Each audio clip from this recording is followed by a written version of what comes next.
Hello friends, कशा आहात तुम्ही सगळे? मेक विथ मी सम स्पेशलमध्ये तुमच्या सगळ्यांचे स्वागत करते. तर आज आपण आपल्या डिशमध्ये बनवणार आहे फ्रेंच फ्राईज.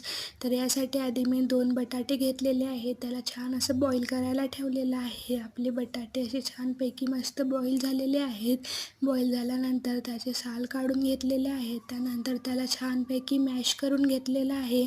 मॅश केल्यानंतर त्यामध्ये चिली फ्लेक्स, मीठ, तिखट टाकून त्याला छान मिसळून घेतलं आहे आणि त्याचा एक गोळा बनवलेला आहे. त्यानंतर त्यामध्ये कॉर्नफ्लॉवर ॲड केलेला आहे. कॉर्नफ्लॉवर ॲड करून एकदा परत त्याला छानपैकी मिक्स करून घेतलं आहे. त्यानंतर वरून थोडंसं तेल लावून घेतलेलं आहे.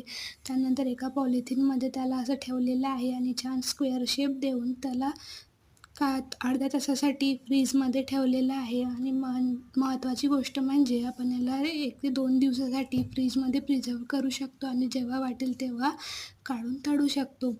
त्यानंतर असे छान फ्रीजमधून काढून घेतले आहे. त्यानंतर त्याचे असे स्लाइस कट केलेले आहे आणि एका साईडला कढईमध्ये तेल तापवलं आहे. तेल एकदम कडक तापू द्यायचं, त्यामध्येच फ्रेंच फ्राईज सोडायचे.